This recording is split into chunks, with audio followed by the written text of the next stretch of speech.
Now concerning the things of which you wrote to me, it is good for a man not to touch a woman. Nevertheless, because of sexual immorality, let each man have his own wife, and let each woman have her own husband. Let the husband render to his wife the affection due her, and likewise also the wife to her husband.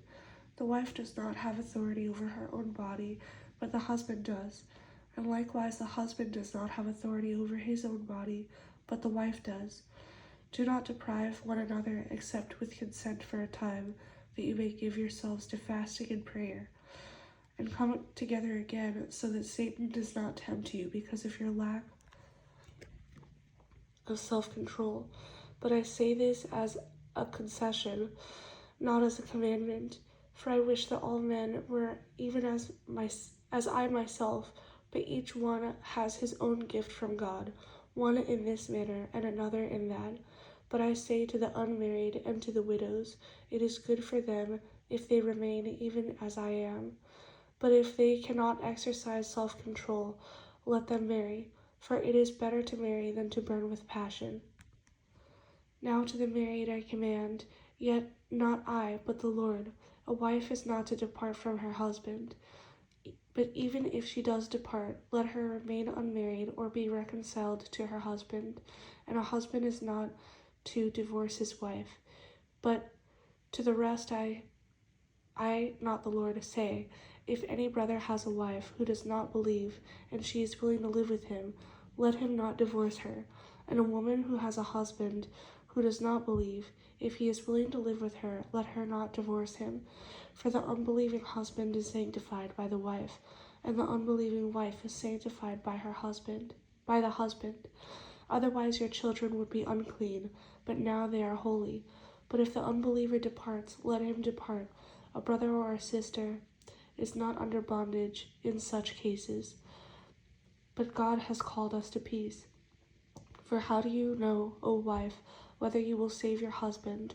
Or how do you know, O husband, whether you will save your wife?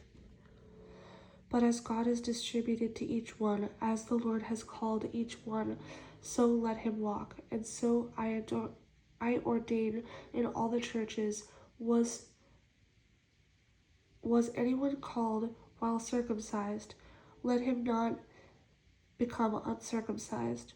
Was anyone called while uncircumcised? Let him not be circumcised. Circumcision is nothing, and uncircumcision is nothing, but keeping the commandments of God is what matters. Let each one remain in the same calling in which he was called. Were you called while a slave? Do not be concerned about it, but if you can be made free, rather use it. For he who is called in the Lord while a slave is the Lord's freedman. Likewise, he who is called while free is Christ's slave. You were bought at a price. Do not become slaves of men. Brethren, let each one remain with God in that state in which he was called. Now concerning virgins, I have no commandment from the Lord, yet I give judgment as one whom the Lord in his mercy has made trustworthy. I suppose, therefore, that this is good because of the present distress, that it is good for a man to remain as he is. Are you bound to a wife? Do not seek to be loosed. Are you loosed from a wife? Do not seek a wife. But even if you do marry, you have not sinned, and if a virgin marries, she has not sinned. Nevertheless, such will have trouble in the flesh, but I would spare you. But this I say, brethren, the time is short, so that from now on even those who have wives should be as though they had none, those who weep as though they did not weep, those who rejoice as though they did not rejoice, those who buy as though they did not possess, and those who use this world as not misusing it. For the form of this world is passing away. But I want you to be without care. He who is unmarried cares for the things of the Lord, now he may please the Lord. But he who is married cares about the things of the world, how he may please his wife. There is a difference between a wife and a virgin. The unmarried woman cares about the things of the Lord, that she may be holy both in body and in spirit. But she who is married cares about the things of the world, how she may please her husband. And this I say for your own profit, not that I may put a leash on you, but for what is proper, and that you may serve the Lord without distraction. But if any man thinks he is behaving improperly toward his virgin, if she is past the flower of youth, and thus it must be, let him do what he wishes. He does not sin, let them marry. Nevertheless, he who stands steadfast in his heart, having no necessity, but has power over his own will, and has so determined in his heart that he will keep his virgin, does well.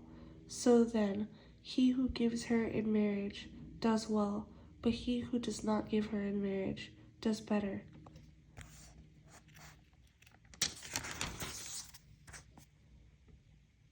A wife is bound by law as long as her husband lives, but if her husband dies, she is at liberty to be married to whom she wishes, only in the Lord.